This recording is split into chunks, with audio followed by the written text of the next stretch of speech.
You're listening to Comic Reflections, episode 126. I'm your host, Nicholas Prom. I'm Jeff Barnhart. Not man, not alien, not robot, but a combination of all three, a being formed of neither flesh and blood nor steel, but a synthesis of both. Wow. Yeah, and you had no idea. Right. Comic Reflections is brought to you by Rhymes with Geek. You can check out our show, plus many other cool podcasts like the all-new Anti-Fanboy, Feed It Comics, and Super Podcasto Magnifico at rhymeswithgeek.com. And if you enjoy our show, please subscribe to us on either iTunes or Stitcher. Okay. Yeah. So the first book we've got to talk about today is the last part of this storyline with the Parasite and Solomon Grundy that we've been reading in Superman. Mm-hmm. And this is from Superman number 322. The story is called Laser War Over Metropolis, written by Martin Pasco, with art penciled by Curt Swan and inked by Frank Chiaramonte. I love the first splash page. It has the Parasite in a clock. Yeah. And here's Superman falling because he put on too much sunscreen. And oh, yeah. The worst space shuttle drawing ever. And a picture of Metropolis being blown away. Yeah, and I like this because it's a race against time, see? Mm-hmm. And yeah. So that is clever. I love the picture of Parasite. It's kind of Silver Age. The Silver Age in Superman's, the people all look square, but when they get angry, I always like that. Yeah. And I think the Parasite is like the last addition to Superman's Silver Age Rogues Gallery before the Bronze Age. But he's a classic. I like him. Yep. So. All right. Superman's falling through the air because he ran out of power due to his sunscreen. So he applied sunscreen to every part of him except his feet. So he takes off his shoes while falling and puts his feet up and gets power and from some yellow sun radiation. And now he put on that sunscreen before because the Parasite was overloading him with power. So he put this on to kind of block that. But was he? We'll see. Okay. Oh, so it worked. Yay. Oh.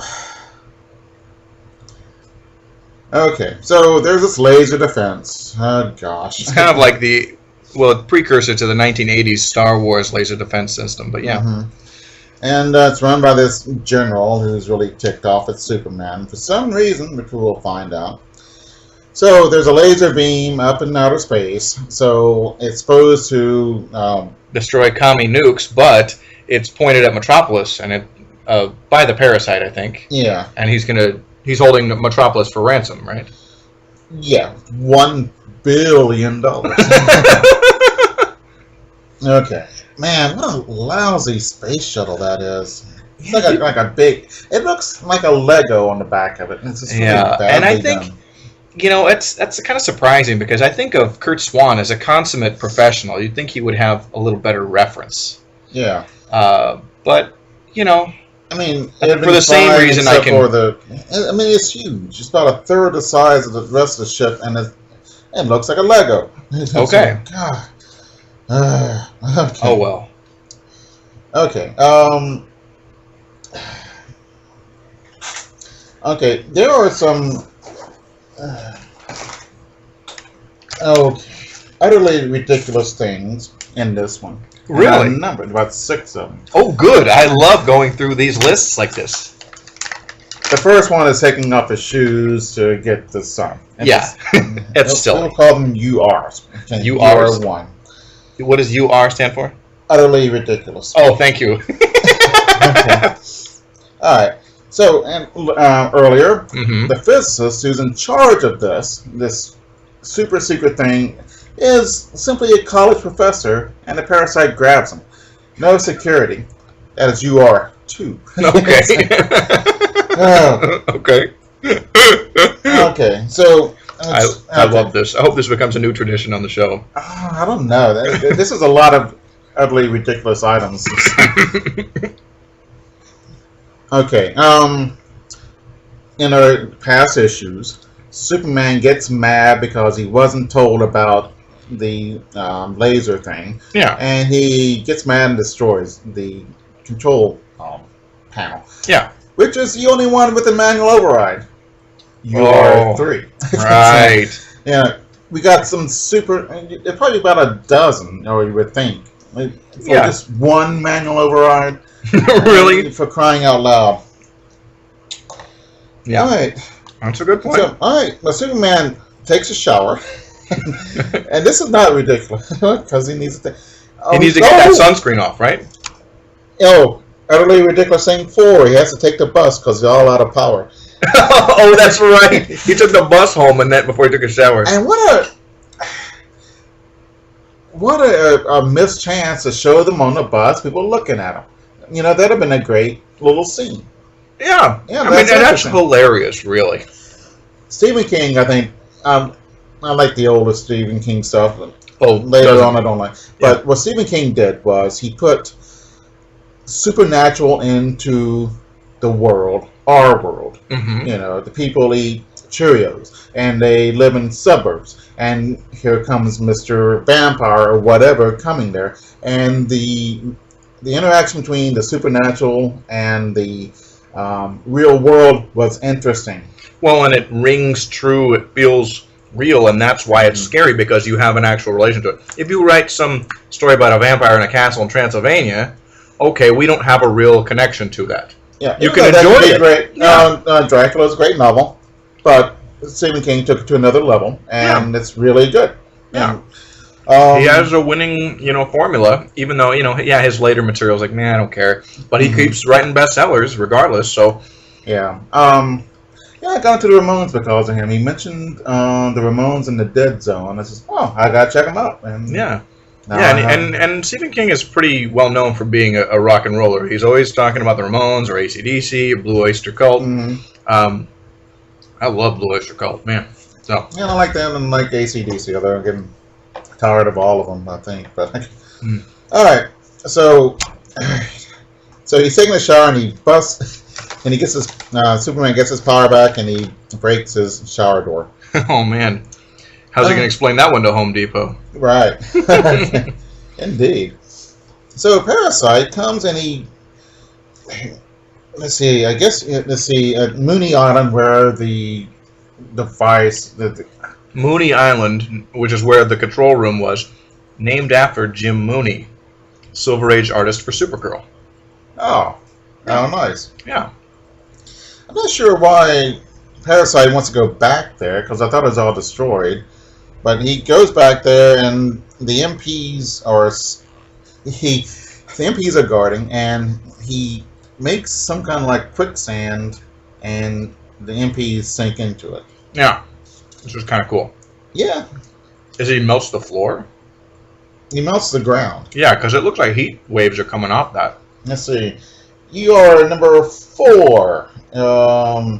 Solomon Grundy is still stuck between the two the cable cars. Cable cars. You would think somebody would have done something about it by now. I think it's been days, hasn't it? It seems that way. Yeah. All right. Superman, and what is he trying? He makes this Kryptonian power gauge, which, I guess it's UR5. The gauge looks like something out of 1940, and 4 years after this, I had a watch on my arm that was a calculator, and I did all this kind of stuff for $12. Superman's Kryptonian science can only make this. It's a little analog thing. It's kind of, for crying out loud. He did kind of make it on the spot. Well, that's true. But with super speed, you can. I don't know. He did. I mean, he has all kinds of stuff at the Fortress of Solitude. You'd think he'd be a little more than. Yeah. Yeah. Okay. I get it. Let's see. So here they come with $1 billion in a box that would not hold $1 billion.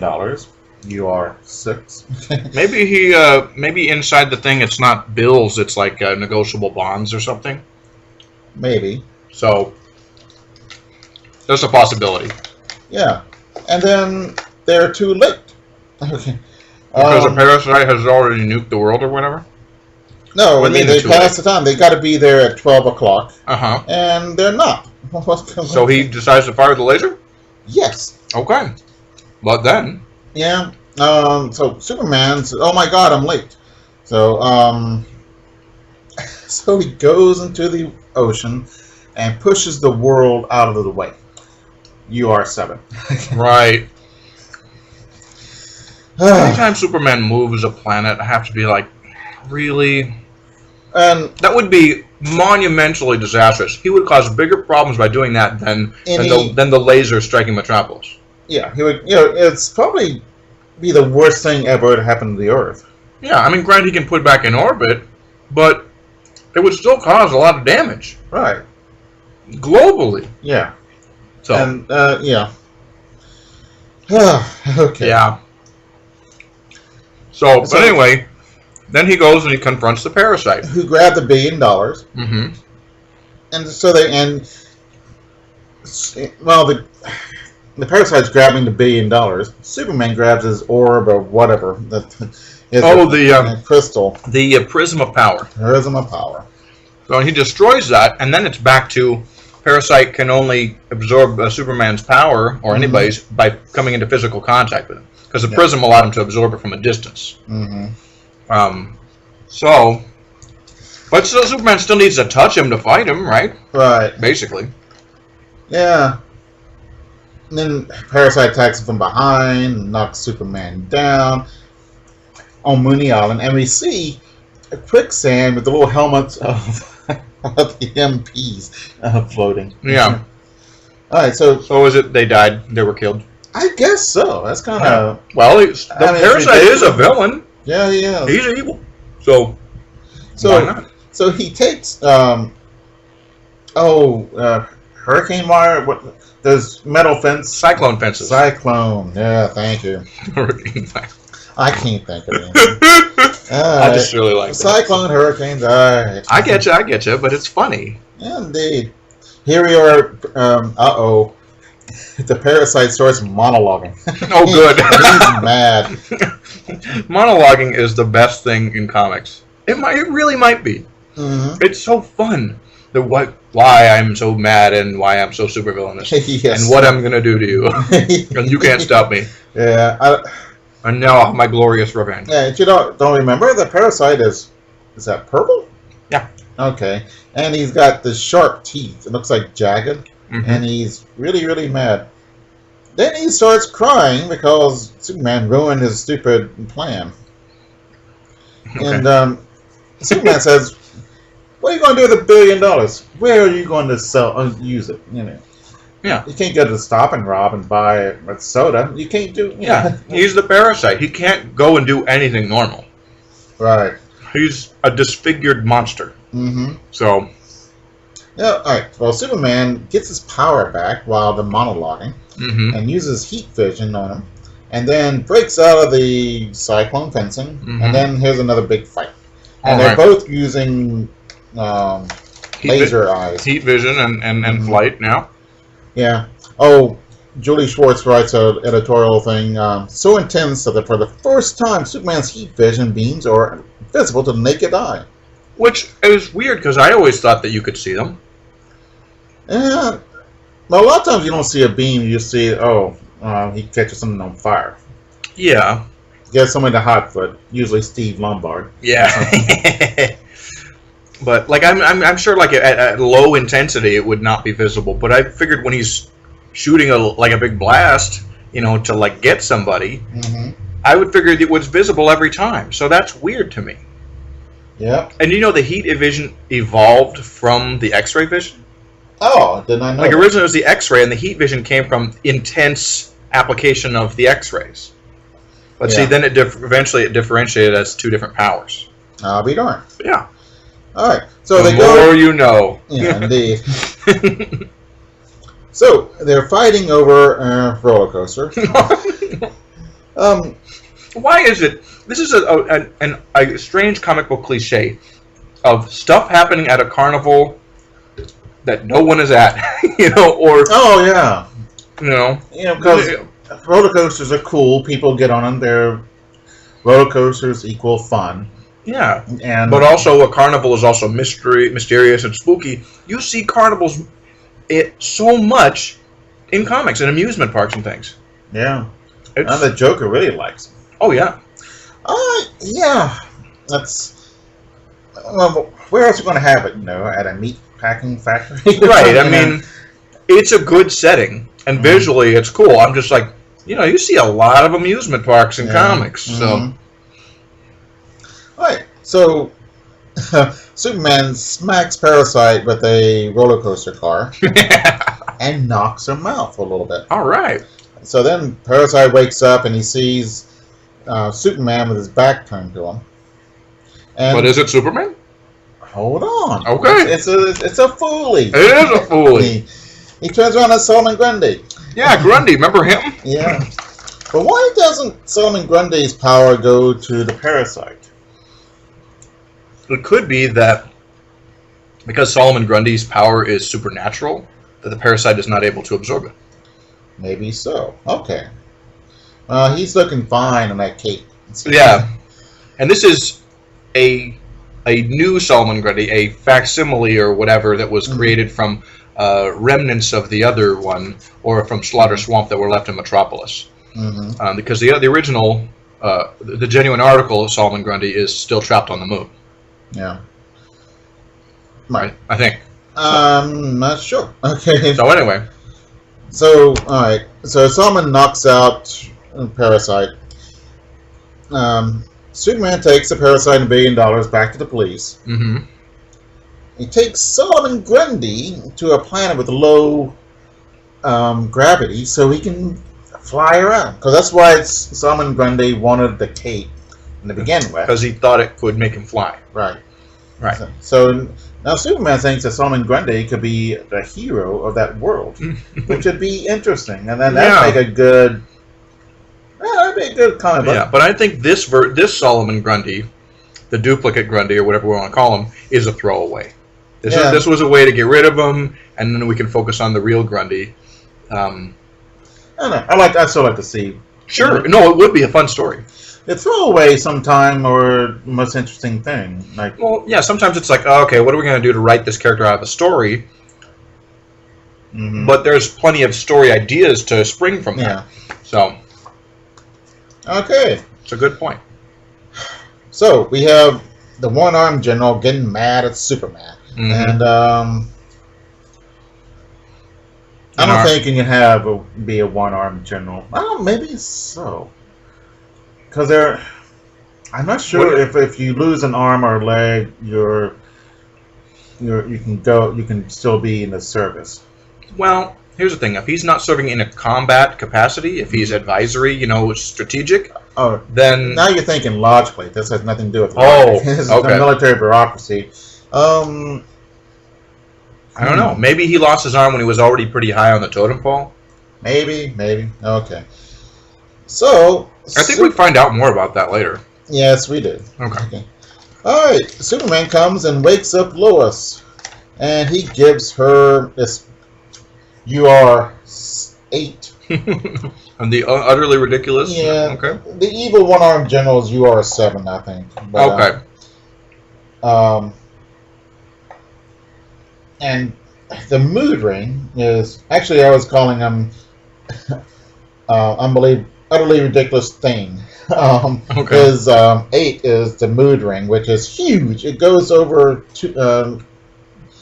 one finger and then goes to the middle of the surrounding fingers. I get it. It's a big gaudy thing. Yeah. That he gives to Lois. Superman does. Yeah. Okay. But she likes it. Of course. So.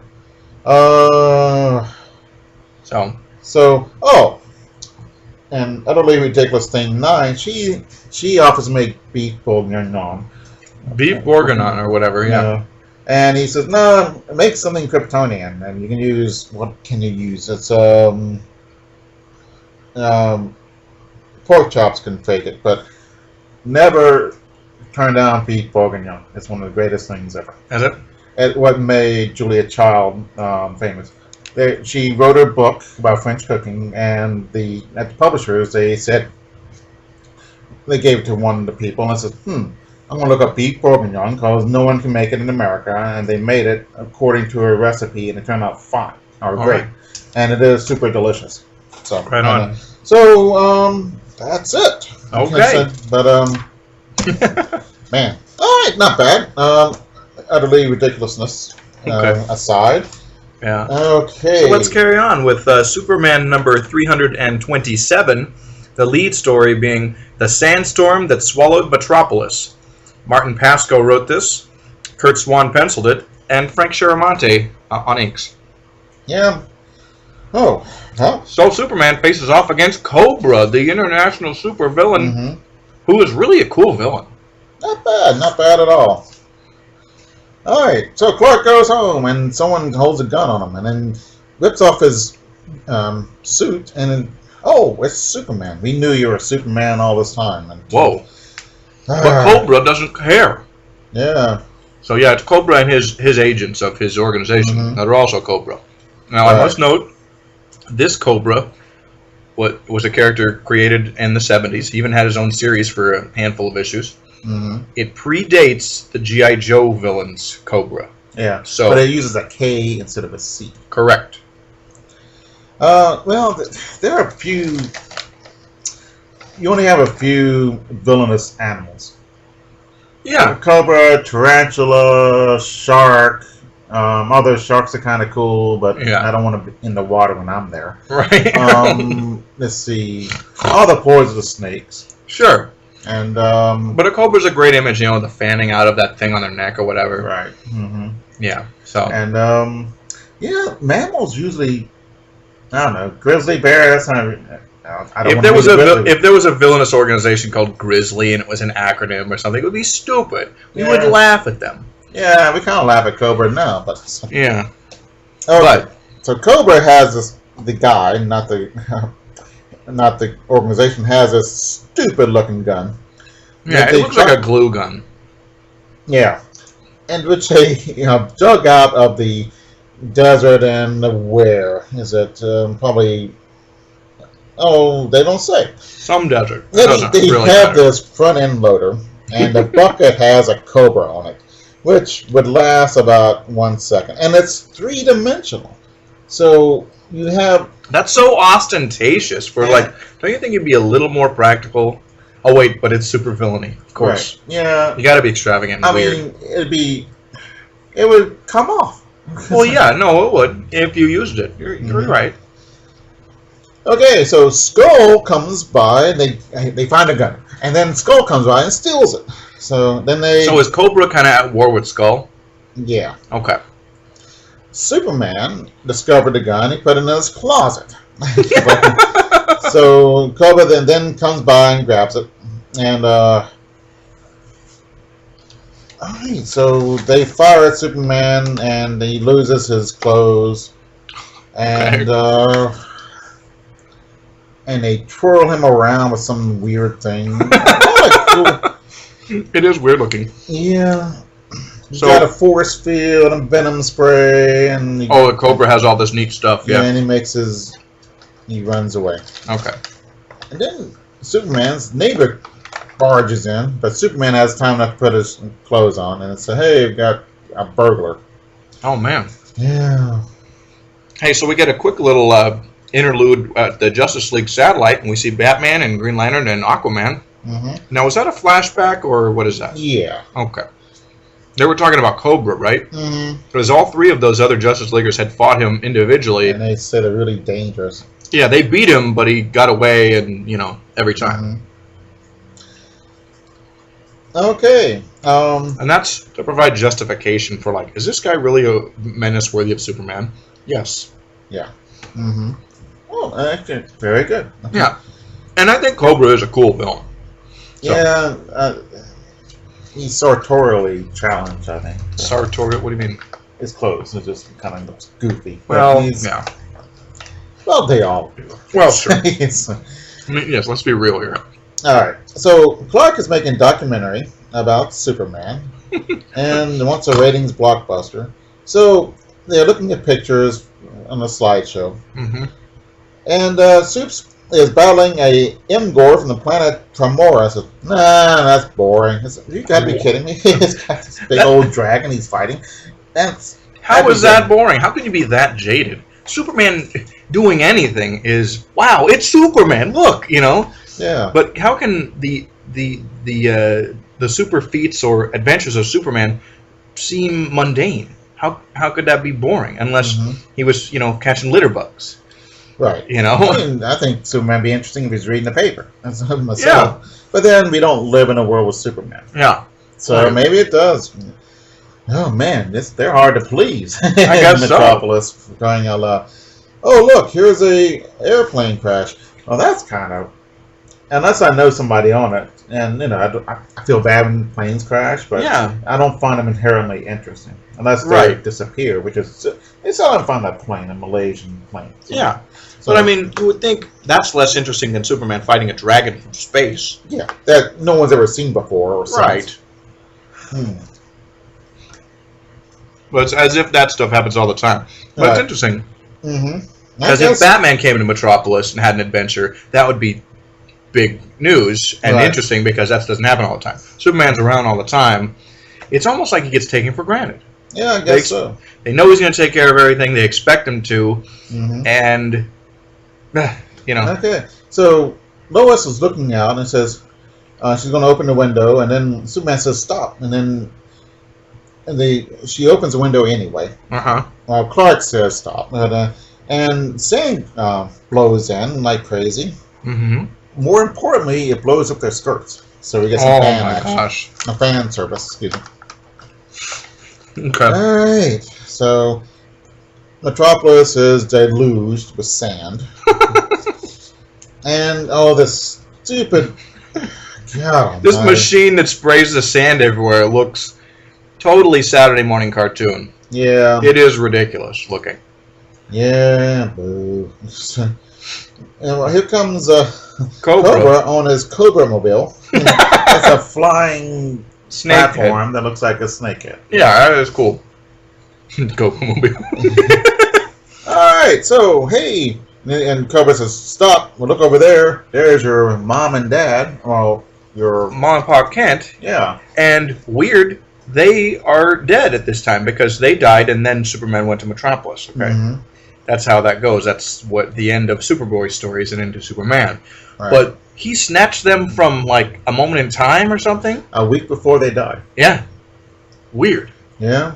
And it has a little thing that Superboy gave them, super alien youth serum, that worked for a while, but then they started to age again. Yeah, that is true. They did do that. That happened. They contracted a rare incurable disease on a vacation in the Caribbean. And later that summer they died. So he says he's going to kill the Kents, although, I don't know, Cobra does, but you're going to die in a week anyway, so why would I, But here's the thing. They're going to get sick and die, but, like, he could kill them horribly, and Superman doesn't want to see his parents die in front of him. Nobody does. That's still worse. Yeah, I guess so. And he could do something about it. So, right, maybe if he could, the catch is, maybe if he could save them from Cobra now, he could find a cure to that disease, and then they will live. Right. Or prevent them from, whatever. So Superman is required, in order to save the Kents, to get the sand up. So he makes a stupid vacuum cleaner. That would suck up more than just sand. Yeah, it suck up cars and everything. Yeah. Yeah, and they want this. Okay, they explain why. And of course, the big vacuum bag has to have a Superman symbol on it, just so we know who it belongs to. Does it? Look on this panel. Oh my God! For crying out loud! Yeah, that could be a Jolly Green Giant. Right. Oh goodness. So Superman, while they're sucking up the sand in the machine, he brings back the vacuum and he checks out what's going on. He says, "Oh, they're filtering out something." Okay. So apparently there's these nerve toxins that blew up in the plane that was mentioned before. and the particles landed in the Metropolis zone, and it's not. I guess it's not concentrated enough to be a danger, but Cobra wants the nerve toxin, Right. so they put sand in there, so they'll grab up the toxin. So then Superman will grab up the sand, it'll take the nerve toxin out, so they'll have the nerve toxin, which is, ooh, and that's convoluted. Yeah, it's a very roundabout way to do something. Yeah. Why couldn't they just hire themselves out to the city? Oh, we'll clean up these. Look, you got these germs or just toxin, and why don't we just clean it up? And you pay us, and then they'll get the toxin, and for a fee. So yeah, well, that's possible. That's an idea. But getting the city to hire them to do a job, there could be so much red tape tied up in that. yeah, Instead of forcing this situation and on that's a great thing about being evil villain is you don't have to worry about red tape. them. No.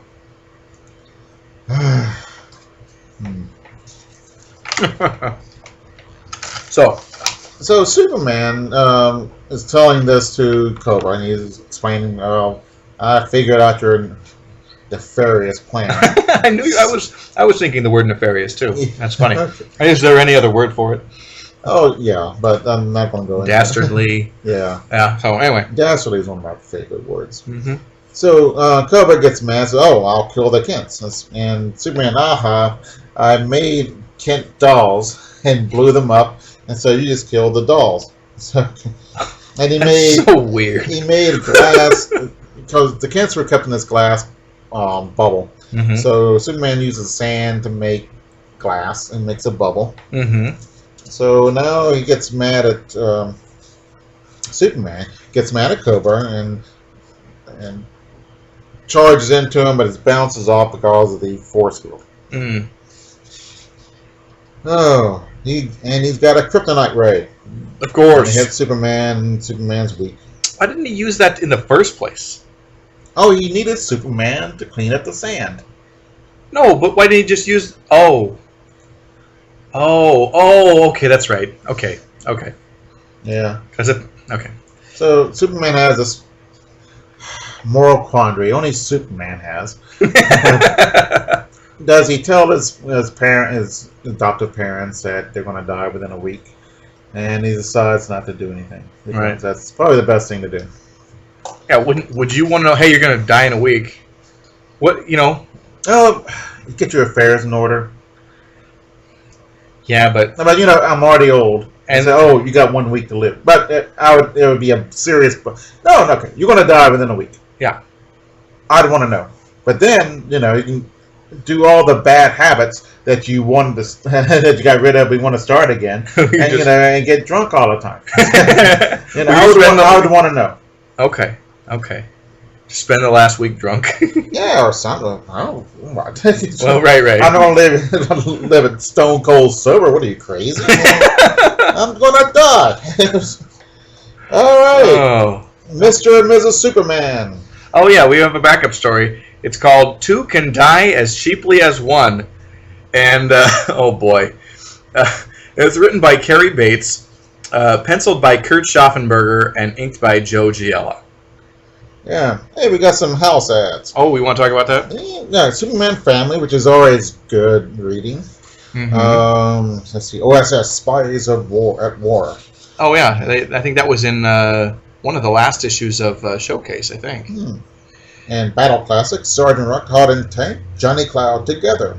Nice. Yeah, and Adventure Comics. Flash, Wonder Woman, Dead Man, Green Lantern, New Gods, and Elongated Man. Oh yeah, and this was during when DC had their following the DC implosion, they had the DC explosion with the dollar comics, and they had just all these extra pages and more value for.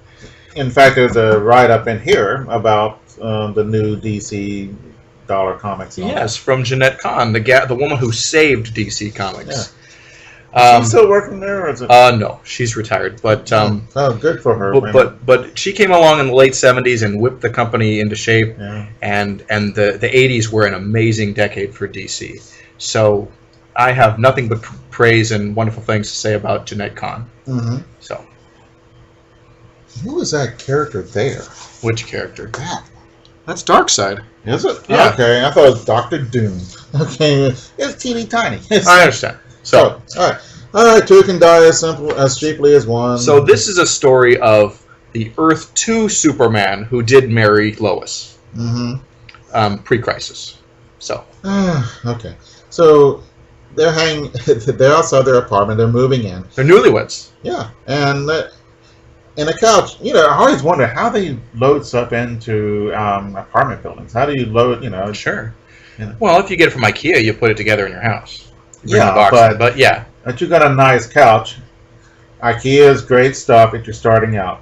Sure. And it's cheap and fairly durable, but it's not good and it's not great. Okay. Now, some of the stuff's pretty good, but you know, did it? Yeah. All right. So the couch falls and almost hits Clark, and they're really mad. Lois is mad because they're their favorite couch. Right. And then she's chewing them out, and then she notices that the couch really almost it did hit him, and the springs bursting out kind of tore Clark's outer clothes. So the movers apologize, and they're named Acme, which is a warning sign there. Right. Right. What are you talking about? Acme is a sign of quality. Yeah. Yep.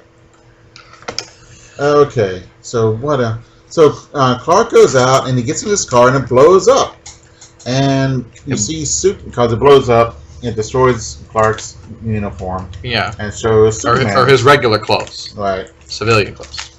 It's kind of a uniform, I guess. I have a tangent I want to get to about this. Okay. Does a superhero wear a costume or a uniform? They're always called costume, but it's more of a uniform, I think. Costume seems... If I wear a costume to a costume ball, I'm pretending to be a pirate. Superman's not pretending to be Superman. Batman's not pretending to be Batman. They are Superman and Batman. Here is my argument to counter that. A uniform is something that a group wears, that they all wear to show they are part of the same group. The Challengers of the Unknown wear uniforms. The Fantastic Four wear uniforms. The original X-Men wore uniforms, because they all basically wore the same costume. Yeah, but if your outfit your superhero outfit is unique to you, it's not a uniform. I don't know. Because uniform is a signifier. Uni signifies one, as in, or unified, as in we are not individual, we are a group. But he's part of the super power people thing, so they all wear different uniforms. Okay. I don't know. Okay, so it blows up, and Superman, let's see, goes back upstairs, and Lois has a gun to her head. Oh. Because the Acme people are evil. Oh. Their nefarious leader, Wile E. Coyote, is plotting the death of Superman. So, Superman allows Lois to get them out of the scrape. Oh. Superman's dressed as Clark Kent. Right. So they want to kill Clark Kent. And then, so Lois's plan is to rip off Clark Kent's suit, uniform, or whatever, and show that he's Superman. So the bad guys shoot at him, and Superman blows them away with his super breath. Like with his Tommy gun. Yeah. That's what you could be said there to say blow him away, so that's why. Oh, yeah. So he uses a curtain rod to tie them up. He wraps it up around him. I love that. Yeah. Now Superman is ticked off. He says, now they know I'm Clark Kent. But then Lois calls down with the intercom, saying, hey, Clark can come up now. And showing that Superman was pretending to be Clark Kent. Right. So this is one of those classic Silver Agey switcheroos, but now Lois is finally in on the gag. Yeah. So that's pretty fun. I enjoyed that. Yeah. Yeah, it's kind of nice. So the next book we've got to talk about, it's Superman number 329, and the lead story is I Have Met the Enemy, and It Is Me, written by Martin Pasco, penciled by Kurt Swan, and inked by Frank Chiaramonte. Yep. Big question mark. And Cool splash panel with the ZZ Microbes, the One-Armed General, Superman. It's neat. Yeah, and Superman with a target over his face. Right, because this general's got it in for him. Right. Okay. All right. So we're going back to our. Let's see. Is it our first issue today? They destroyed the laser beam, and Parasite was defeated. The laser beam was the general's idea. Right. So, Clark Kent is with Lana Lang. Oh yes, Lana. Yeah, and she sees him go into her phone booth and explodes. And Oh right, then he's got that causes a problem for him. Yeah, which is kind of funny. So I guess we missed one because he's fighting some. Yeah, there's an issue in between. So he's fighting this creature. Alright, so he goes out and he's attacked by a lamppost. Is that right? Or a traffic light. Yeah. So is it really a traffic light or does it look like a traffic light? It's a traffic light that's animated. Oh. By these microbes. Oh, that's right. So he looks back and in time, or he thinks back and on Krypton, this scientist, Cersei, not Kaiser Cersei, but it's just regular Cersei. That's funny. He's trying to make prosthetic limbs. Yeah. How noble. That will fit onto people who lost a limb and will work like real hands. And it works great until... Except the limbs end up taking over the body. And makes them mean and nasty. Yeah. So we see the Kryptonian police freezing that guy, and then they... Oh, poor Krypton, and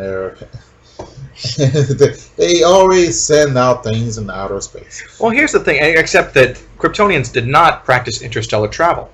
Mm-hmm. Which is odd. But, it is very odd. Yeah, the only exception would be when Argo City was floating, the remnant of Krypton was floating in space. And that wasn't by design. Right. And, of course, young Kal-El and Superdog. And they're the only... Right. That's the only ones, I guess. Well, yeah, and Kara, but she came from Argo City, so yeah. Right. Mm-hmm. But it's weird that they put this they send him into exile rather than putting him in the Phantom Zone. Yeah. Well, maybe because the guy went insane. It wasn't like he knew what he was doing and committing crime. And if he went into the Phantom Zone, then could he infect the other Phantom Zoners? I don't know. I don't know because they're immaterial in the Phantom Zone, hence the name. Right, but maybe I don't know. They don't experience time, nor can they feel touch or hunger or need for sleep or anything. I don't know. If you don't experience time, then it's not much. They gotta experience time. I think the environment of the Phantom Zone makes keeping track of time difficult. That's why it wasn't like a horrible punishment for Mon-El when Superboy placed him in the Phantom Zone to save his life. Yeah. Gee, I wish I had a Phantom Zone.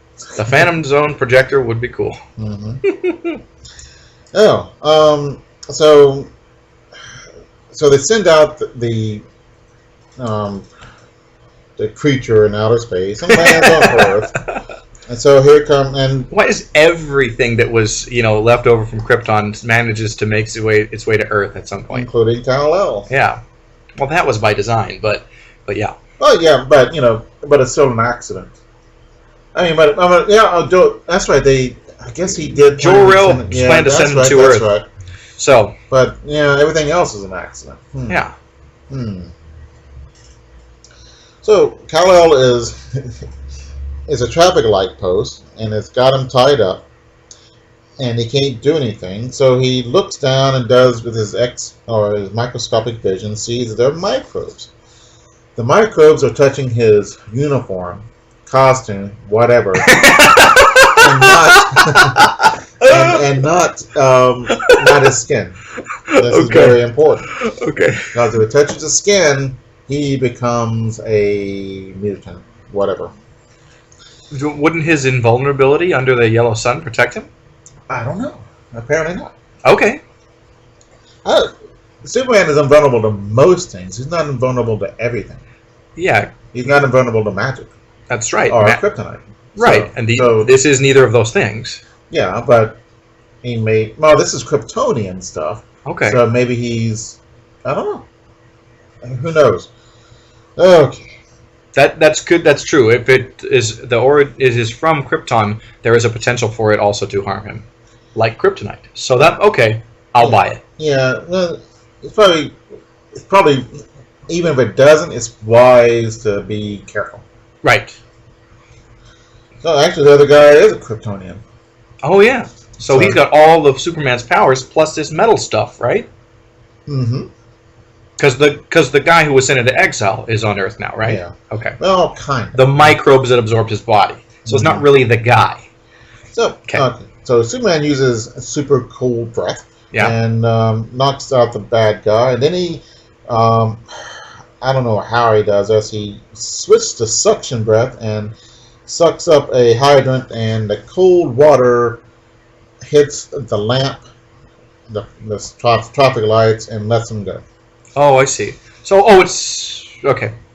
So, the bad guy fuses his fists together and to two fists into one big fist and goes shakroom. And hits Superman, but I don't think that's necessarily would be a harder punch. But who knows? But it looks cool. It does. So then he so he figures out, the bad guy figures out that he has to touch the skin. So he makes himself into a flying Dorito chip. Yeah, it looks like a kind of manta ray. Yeah. That's very good, though. Mm-hmm. So he's going to use it as a blanket. It's kind of pretty cool. So Superman is flying on his back, and he blows his cold, super cold air, and it doesn't work because the Dorito chip is losing its heat rays and destroying the cold air. Oh, okay. All right. So Superman checks out Lana, and Lana is, oh my God, Clark is dead. Okay. Right, remember, because that phone booth exploded. Mm-hmm. And I love how he gets out of this. Yeah, so you see a room, and Superman's costume, uniform, mufti, I don't know. Falls out of the sky empty. Mm-hmm. And so then we go back to Clark. Hold up. Oh, we have a Twinkie alert. Oh. The Corsair of Crime. Yeah, with Batman and Robin. Yeah, and and they get captured by these pirates. Oh, Batman does. Robin goes by and throws them Twinkies. No, they're fruit pies. Yes. And the Pirate King, or the Corsair, says, watch Batman, you fools, but they don't. They want the tender, flaky crust. And of Hostess fruit. And the real fruit filling of Hostess fruit pies. Yeah. I love those. I do too. What great. I wish they'd do that some more or something. Oh, those advertisements? Yeah, it doesn't be Twinkies, but I think it's pretty cool. But at the same time, you could never go home again. If they came out with new ones, it wouldn't be that cool. But if they revive those ads, just use the old ones, I'd love that. So. All right, we got some house ads. Adventure Comics with Wonder Woman in hell fighting to save Steve Trevor. Wow. And Aquaman returns to Adventure Comics, and he had a long run in that book in the Silver Age before he got his own title. Oh, yeah. Well, Dead Man there. He got his own title, and they switched him to a backup in Detective after he was in Adventure. But anyway. Yeah. And Dead Man. Justice League. Oh, yeah. Okay. Cool stuff. So, Lois finds the empty uniform.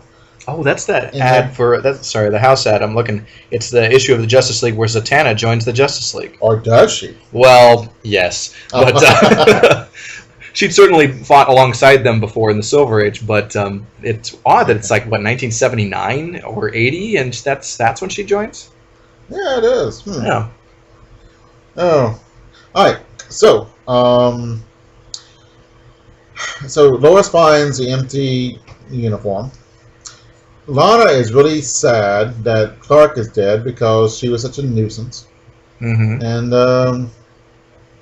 and she's saying, "Now I know it wasn't true. If you were a Superman, you wouldn't have been disintegrated by that explosion." And then Clark says, "I wish you wouldn't say that because I'm not Superman. I wasn't disintegrated either, but he's naked." Because his clothes got blown off. Right. Now, okay, this is kind of hard to swallow. Yeah. How so? Because there was an explosion and it blew his clothes off and it blew a hole in the thing, blew up the lamp, not lamp post, but the phone booth. But he's okay. Yeah. And his glasses aren't broken either. Oh, but they were askew. Oh, right, and right. He's dirty. Right. So. Oh, there we go. Oh, goodness. It's kind of funny, though.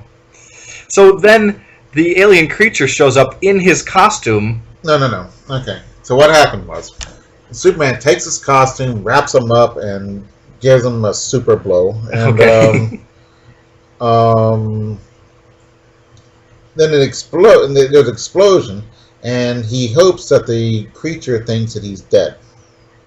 So then he flies naked through Metropolis, goes into the phone booth, Right. and has him crawl out. So, and Okay. then Jimmy and Lois are looking at the costume. Oh, he's really dead. Then it disappears. So, all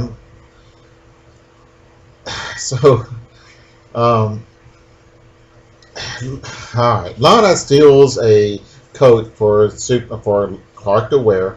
Clark runs into the wardrobe because they're in WGBS building, Right. and he gets dressed, and he gets this big vat, some kind of chemical. All right. Oh, right. I think it's liquid oxygen. Yeah, nitrogen. Something like that, yeah. Mm-hmm. Oh, he calls the creature the Noid. Okay. Oh, because it's the kryptonoid. Yeah. And they saying it Noid for short. This is probably before Pizza Hut had the Noid. Man, that was annoying. Avoid the Noid. Boo. I was a kid when those were on, so it didn't annoy me. I thought the Noid was cool. But, Yeah. Okay, so Superman. Okay, here we go. The creature has a human being inside of it. Okay. A normal human Earth person. Superman decides that the Noid has to be destroyed. Okay. Plus the human part of him as well. So here he is killing something. Well, okay. And he's kind of arguing about that, but he's got to be destroyed. If he's not destroyed, then the whole world becomes annoyed. Interesting. Yeah. So, I thought it was he placed it in a suspended animation that it wouldn't get out of. So he's not killing anybody or anything, but he's trapping it permanently. yeah. Well, he says the human part is doomed. Because it's already been absorbed by the kryptonoid. So Superman isn't killing a thing, a person. I guess he's putting the human conscious in suspended animation. Right. And the microbe is not a person, so this isn't Superman killing somebody. Okay. But the Noid is actually the general. The kryptonoid. Yeah. The one-armed general, he's got his arm back, and he's really mad. But then he was absorbed by the kryptonoid. Yeah. Oh, cool. We have the Milk Duds advertisement with the Joker. I always like that. I love that. I love that was such a great ad and contest they put out, and really nice art. Mm-hmm. I think, at least for the DC end by Dick Giordano. Mm-hmm. Here's something very important. Another tangent. No. Do you want to? No, you go ahead. There's a memorial notice in this issue for Mort Weisinger to mark his passing. Now, Mort Weisinger, of course, was the editor of Superman books for many years, and he really, as an editor, really shaped the Superman mythology. As director, so to speak, of the writers of those stories, like Edmund Hamilton, Otto Binder, and Jerry Siegel. It really helped create the best parts of the Superman mythology. And his legacy is pretty impressive. And I, everyone, he's known as a nasty man, but he had a brilliance to him that is left an indelible mark on comics.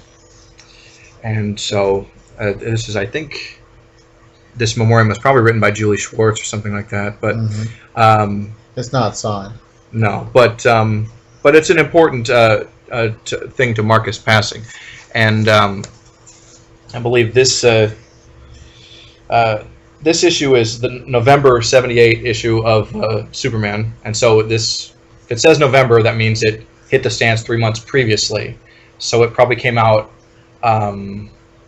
within a month of Mort's passing. Mm-hmm. So, because I think he died in like May or June of '78. So. Yeah. Okay. All right. Back to the story. Yes. So Superman comes in. He's encased in glass. Yeah. Which doesn't seem to be a durable thing. No. Maybe it's Krypton. Kryptonian glass? Yeah. So the general explains why he's mad. They're testing out some artillery shell. Mm-hmm. And against Superman, and it blows up, and a shrapnel bit hits the colonel. Now he's a colonel at that time, right, in the arm, and it became infected, and he lost his arm.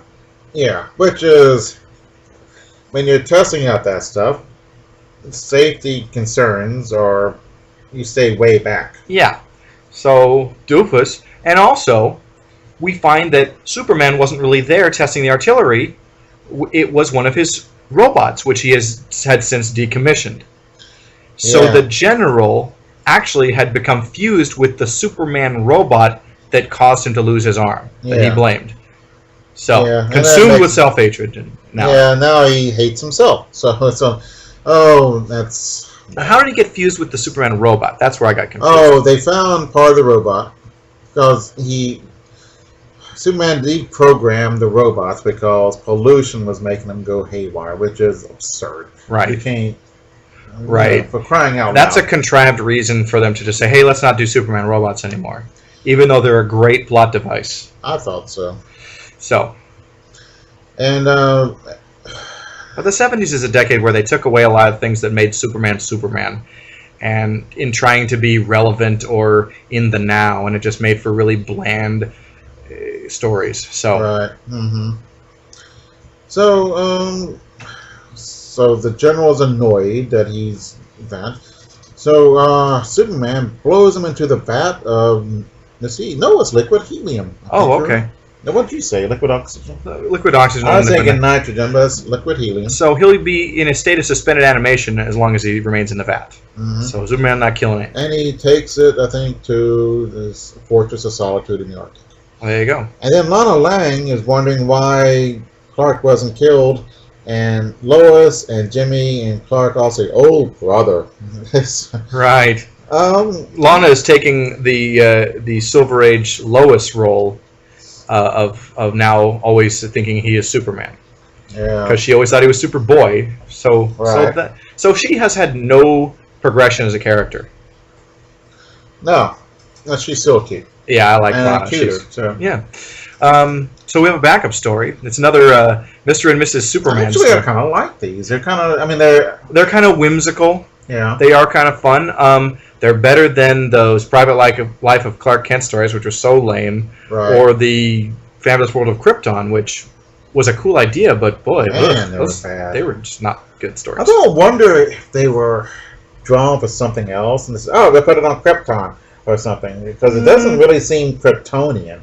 They never, but yeah, I don't think that's it, but again, I think most of those stories seem to take place on more ancient Krypton. Yeah, which could be any place. Exactly. Yeah. So, which makes me think that maybe they had an inventory of stuff. Yeah. Oh, we'll put it on Krypton in the ancient times. Yeah. Yeah. I think literally like one of those stories was good. Yeah, I can't remember. The one that Gray Morrow drew, and it was about the two people from different worlds landing on Krypton, and one was named Kryp, and the other one was Ton, and the guy and the chick, they were astronauts, and they founded the world. Yeah, that's okay. That was an okay one. It wasn't a world beater, even at that. But. Right, but that was the best of those.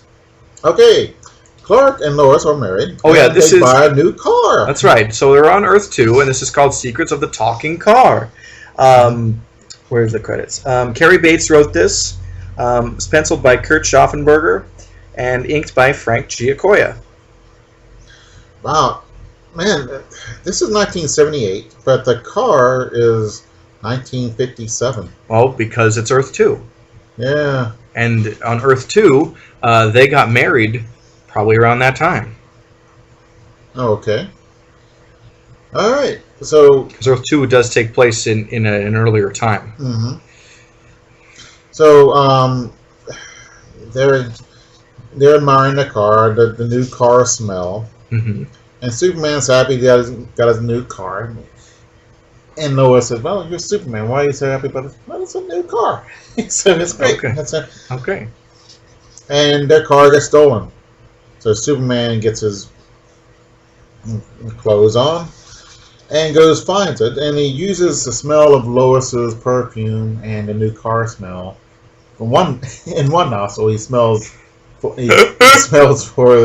her perfume. The other nostril smells for the new car smell. Right. Now, so the talking car part, here's the plot element of risk or danger or whatever. Yeah. Lois has had a tape recorder in the car, and she just would tape herself talking because it's just to practice being a reporter or whatever. And so she had that in the car and taped part of their conversation revealing his identity, where he talks about being Superman. Mm-hmm. Or she talks about him being Superman. And so Superman's got to track down this car before those guys can possibly hear that tape. Right. So, here's some tension, but not really. Yeah. Yeah. So he finds them, and the stolen car is used for a bank robbery, and Superman's behind the driver's wheel. Which, says one of the yeah. Mickey's. What happened to Mickey? He's locked in the trunk. So he flies it up while driving. How's it? He's Superman. But how does that work? How does he make the car fly? Yeah, that's a good point. That's weird. Yeah. I've never seen him make other things fly just because he's sitting in it. Yeah. But he gets the tape recorder, and then it's they're making fun of the dame calling her husband Superman. So they think she's just in love. Right. So it's kind of cute and fun. Yeah. So the last issue we've got to talk about for this episode is this is interesting. In the 60s, there was a television show that I have a vague remembrance of, and I'm sure you saw, The Time Tunnel. Yeah. And for all of 2 issues at Dell, Dell Comics we had Time Tunnel Comics. So. Yeah. All right. The premise was that these 2 scientists were checking out the time tunnel, and they call it a time tunnel because it kind of looks like a tunnel, but it's a secret military thing. With a bunch of generals and scientists.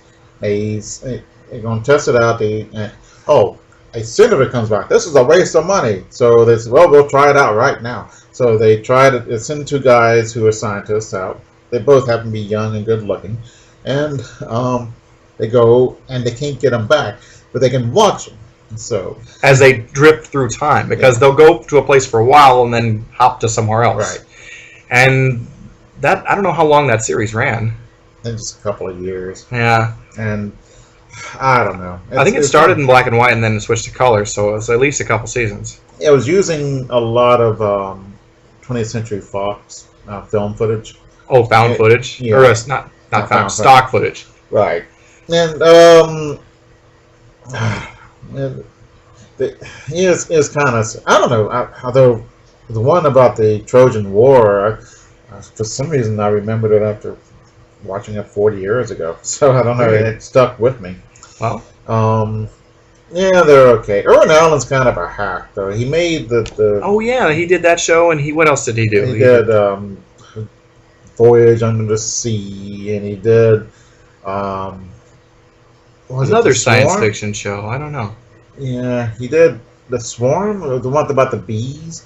Oh, that movie. Yeah. There was a bunch of B movies. Yeah, but he made the big bomb. And that's. Oh, okay. Richard remarks, "I'm not going to be the first general in American history to be beaten by a bunch of bees." Oh, is it the Deadly Swarm? No, There's a bunch of Killer Bee movies. Yeah. Anyway, so yeah, but Yeah. But Irwin Allen had an impact on film and television, though. Right. So, you know, whether it was quality or not. But so, yeah, this is the first of only 2 issues that ran at Dell Comics, and the story is called "The Evil Prince." No credit on the writer, although Gaylord Dubois wrote a lot of things for Dell, and so did. What did you say? What did you call the name? Gaylord Dubois. Oh, Gaylord Dubois. He might have written. Oh, I'm talking about the title. Oh, it's called The Evil Prince. No, it's called The Assassin. Oh, you know what? Because I'm looking at the wrong comic. Yeah, it is called The Assassins. Oh, excuse me. Oh, there is credit to Paul S. Newman, who is the Guinness World Record holder for writing the most comic book stories. Wow. Now, Joe Gill at Charlton may have written more, and Robert Conagher is very close in the race with him. Robert Conagher, of course, who wrote so many Sergeant Rock and Wonder Woman and other stories. But anyway. Yeah. Okay. Oh yeah, and Tom Gill did the art. So. The art is. Tom Gill, I think, was the. If I'm not mistaken, he was the Lone Ranger newspaper strip artist. Interesting. I could be totally wrong, but I'm thinking that's who he was. Yeah, so, it's serviceable. Yeah, barely. Okay, so they come back in time. Oh, they're outside Ford's Theater. Lincoln will be assassinated today.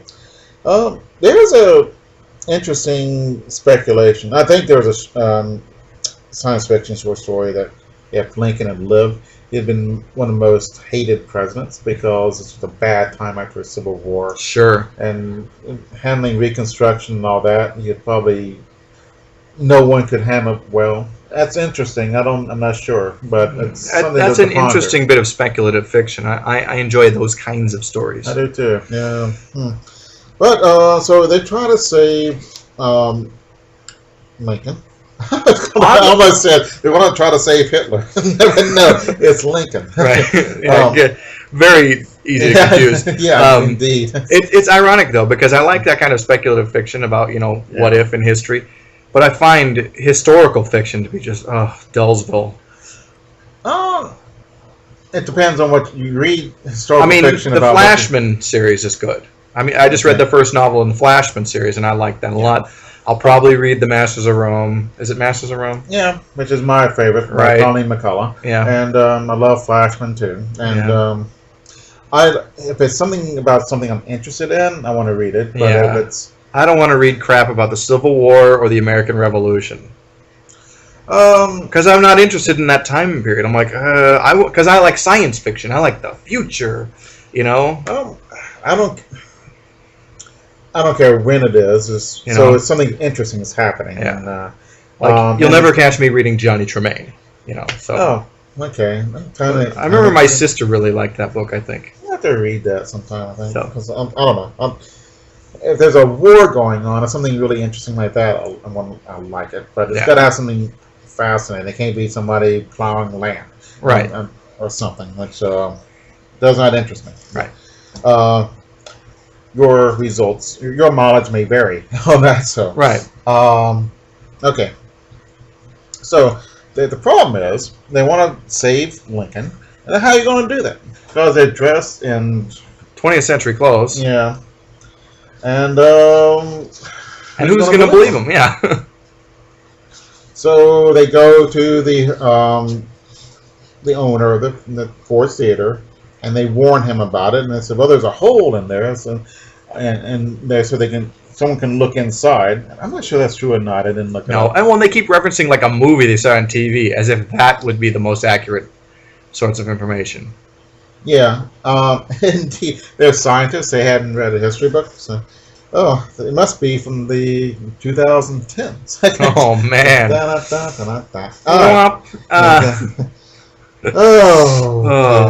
But the thing is, they go and they try to save Lincoln. It doesn't work. Yeah, so they go to this guy's house, and where 2 of the guys are at, and they find hidden weapons, and they call the police, but the The police go after them because they think they're thieves.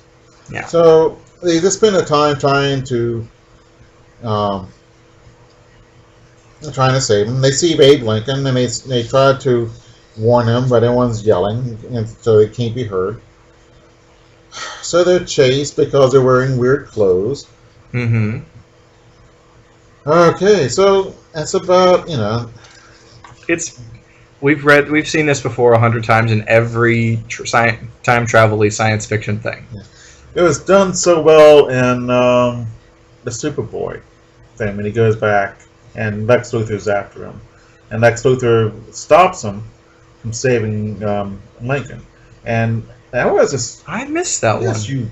Because Lex Luthor was sad because he just realized, oh my gosh, Superboy wasn't after me. He was trying to save Abe Lincoln, and we had talked about this. I don't remember that one. Oh, and Lex Luthor was also, I am a villain, not a monster. Man. No. I don't remember that at all. But what I think this whole issue, and they go to ancient Rome too, and there's another stupid place they go to. They go to space in the future too, also. But the thing is, the whole point of this is these guys keep trying to, as they're bouncing around through history, they're trying to change like something that happened, but you can't, at least not on purpose. Because if you go travel back in time to kill Hitler or whatever, and you do, well then as soon as the future gets there, the time that you would have left to go, your reason for going is gone. See, you don't really understand time travel. Just joking. Oh, okay. Just joking. Yeah, that is. So then you wouldn't go back, and then so Hitler would live. Right. Time. That's the problem. But then maybe time travel fixes that. Who knows? It's not going to be. I don't think it's possible. Although they say you can go one way to the future, which would make sense. And then I would sell everything and invest it in a wide range of investments, and then go in the future and hey, I'm rich. But see, the thing is that they say that it's the Einsteinian formula of, I don't remember the formula, but theory of you could go to the future, but there must be a way to go backward, but it's just an inversion of that principle. Maybe. Even if, who knows? Oh, I wish I could go back in time and go back to the 70s and invest in gold and or Starbucks. And Microsoft and all that, and go write a letter to my past self. So, do not go see the sequels to The Matrix and Pirates of the Caribbean. Okay. Because the sequels ruined the first one. And it's not fair, but it does. I haven't seen them. Really? Well, I never saw the sequels, or I haven't seen any of the Pirates of the Caribbean movies. The first one's fun. Okay. I saw the second Matrix one and liked it better. I am totally gobsmacked. Well, I don't know, but I wasn't interested in it anyway. I went for a girl. But, of course. But I couldn't get in them because I'm like, whatever, and I don't like Keanu Reeves. I don't like Keanu Reeves either, but if the movie's good, but I see him and I want him to die, so I don't. I can't be invested in him as a hero. He's in Dangerous Liaisons too, and he's the worst part of it. He's good in Bill and Ted movies. Sure. And but you always hear this silent dude, whatever he says. I love you, princess, dude. You just hear that. Sure. Okay. So, all right, these goobers go back to our two valiant scientists go back to Vesuvius, Pompeii. Vesuvius erupts. Although they never go to a boring part of history. It's always super exciting. Right. Of course, it's got to be like the day some crazy event is going to happen. Yeah. And that's the whole point for, because it's a television show. Right. But, I mean, in quote-unquote reality, if you were bouncing around through time, you would go through mundane stuff. Like, it happens every day, Right. And so they go in the future, and they, actually, not a bad-looking spaceship. Yeah. And it's not terribly far off from, the Mercury rockets. Right. So. And actually looks pretty cool. Yeah. Oh, so they're talking, and I don't know. I'm not going to go into it because it's pointless. Yeah, it is. There's a reason this only ran 2 issues, because it's kind of dumb. I mean, it's okay, but wouldn't you rather just watch the TV show? Like, licensed property comics to me are just like, why? Why bother? Are there any good ones? I'm trying to think. They're few and far between. I mean... No, The Incredible Hulk and Wonder Woman. Oh my gosh. But I mean, here's the thing. I mean, comics can be translated well into other mediums, but other mediums don't necessarily translate well into comics. I'm trying to think of an exception, but I cannot think of any. Because when you read a comic book and something original to comics, you have the characterization of how and how a character reads and sounds and talks, all that stuff in your imagination. When you read a comic book that's based on a television show, somebody else has already, decided how that characterization is going to play out, and you're just the observer. Yeah. You play an active role in reading a comic. In a television show, or a movie, it's all done for you. Yeah, same thing with reading a novel as well. And so when you read a comic book of those things, it just is so flat. Yeah. And there's no stakes, because the deal that nearly all comic book publishers make when they buy a licensed property, because it is a lucrative proposition to do that, is, okay, you can't kill anybody, you can't do this kind of thing, and so there are no real stakes. Where in the original medium you can kill anybody off, marry them off, whatever. But so the teeth are removed, and they read flat. And the sad thing is, when someone is new to comic books, something that is a licensed property is often what they'll gravitate towards, because they know it from somewhere else. And then they are the one-time, often, comic book reader, because they don't get into comics further. Yeah. I knew kids who were like, yeah, I got this comic book like Indiana Jones or whatever. I'm like, I think the Star Wars ones are fairly popular. Weren't there any good? Well, they're okay. I've read like piles of the Star Wars comics from like Dark Horse, and they're okay. But I'm not the biggest Star Wars guy, and I think I would have to be. There are a lot of original characters that created for it, so that they're able to put the teeth into it and give it more gravitas. But I would still have to be really following those series to care. Yeah. They're all right. Yeah. That's probably the best, most positive example of a licensed property comic. But the ones that will be about the Star Wars principal cast will suffer from that same problem, because you can't put them in any real danger. Right. Because it'll, they try unless you're just retelling the story. Well, yeah, but then it's like, why do I need to read a comic that's exactly the same story of the movie I watched? Same thing with novelizations. The only novelization that was worth reading was 2001. It was kind of written while they were writing the movie. Is that right? Yeah. Oh, I didn't realize that. Arthur C. Clarke wrote the novelization of his own screenplay, though? Yeah. Well, see, that's different, though, because he's the original author. Right, and it works, and that's about the only exception to novelization. Because in that way, the movie is a companion piece to the novel. Right. Or vice versa. Yeah, but it's a rare exception. Dalton Trumbull directed the film of Johnny Get Your Gun. Another rare example. But normally, the movie and the book are two different animals, and a novelization of a book, or of a movie, will be crap. Yeah. That isn't, a novelization of a movie that isn't already a book will be stupid. Yeah. Well, the thing with novels is that you imagine how they sound and all this stuff, and so then you got this picture in your head, and then when you watch a movie, and it's someone else's vision of that, and it's and often not going to match yours. Right. That's okay. But one example of that serving the film well was the Guardians of the Galaxy. I read a pile of those comics, and I was like, yeah, like it was okay, but nothing great. But the movie, those characters really came alive and were really fun, and I enjoyed it immensely. Yeah, and I admit that. But that's a rare exception. Yeah, Rocket Raccoon looked obnoxious to me, but he did well in the movie. And yeah. I didn't know anything about Groot. Yeah. And Groot was a Kirby monster. Oh. Yeah. Good old Kirby. Yeah. Okay. So we should wrap this episode up. And until next time.